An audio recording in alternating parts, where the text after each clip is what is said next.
জল আছে কিন্তু জল নাই। এদেরকে তাড়াবেন না, তাড়াবেন না। বড় বড় কথা, 6 ফুট লম্বা, এখানকার মুখ্যমন্ত্রী হয়ে গেছে রহিম বক্সি।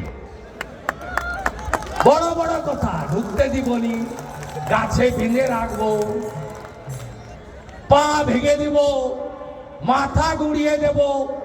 বাপের নাম যদি ঠিক থাকে, কলম বাগানে আয়, দাঁড়িয়ে আছে।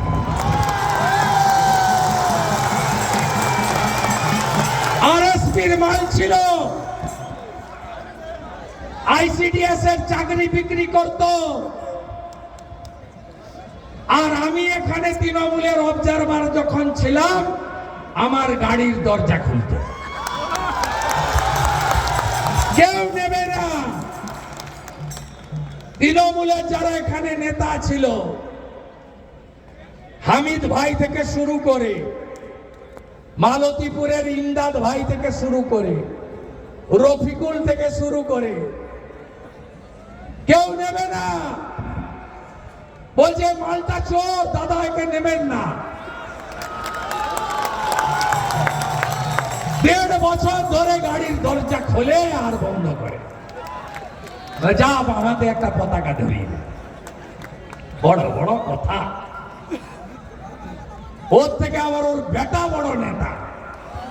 আমি বলে গেলাম, আমি সিপিএম এর আমলে লক্ষণ শেঠকে হারানো, আর তৃণমূলের সূর্য যেদিন মধ্য গগনে, সেদিন নন্দীগ্রামে মমতা ব্যানার্জিকে হারানো লোক। মালতীপুরে কে জিতবে আমি জানি না, কারণ হিন্দুদের সংখ্যা কম, 20-22% হবে, তাই তো নাকি 25% হবে বড় জোর। কিন্তু রহিমকে আমি জিততে দেব না, দেব না। আমি আপনাদের কথা দিয়ে গেলাম, আমি প্রতাপ সিং আর শঙ্কর চক্রবর্তীকে ডাকবো কলকাতাতে, বলে দেব কি করে এদের সমূলে উৎপাটিত করতে হয়। আমি জানি, ভরসা রাখুন। তাজমুল মিয়া আগে ভালো ছিল, এখন বদলে গেছে। চোরের দলে গেলে সবাই বদলাবে। আমরা বুঝেছিলাম বলে আমি কার্তিক আগেই পালিয়ে এসেছি, 6 বছর আগে। অমলান আছে, আমরা পালিয়ে এসেছি। খগেনদাও বুঝেছিল মোদিজি ছাড়া এই দুর্বৃত্তদের তাড়ানো যাবে না, লাল পার্টি পারবে না। আমরা সবাই এসে গেছি গেরুয়ার নিচে। এই রাজ্যের মধ্যে 2 জায়গায় হিন্দুদের সবচেয়ে বড় জোট হয়েছে, হিন্দু আদিবাসীদের। একটা উত্তর মালদায় 85% হিন্দু পদ্মফুলে ভোট দিয়েছে।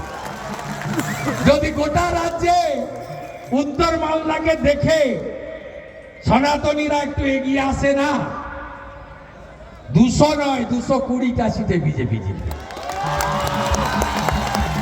আরেকটা জায়গায় একজোট হয়েছিল হিন্দুরা 2021-এ নন্দীগ্রামে, 65% এক হয়েছিল প্রথমবার। আমি 2000 ভোটে জিতেছিলাম। 24-এ 72% হিন্দু এক হয়েছে। অভিজিৎ গাঙ্গুলি 8200 লিড পেয়েছে। আর 3 মাস পরের ভোটে ওখানে উত্তর মালদার মতো 85% হিন্দু পদ্মফুলে ভোট দেবে, এবং বিজেপি যাকে দাঁড় করবে তিনি 20,000 ভোটে জিতবে।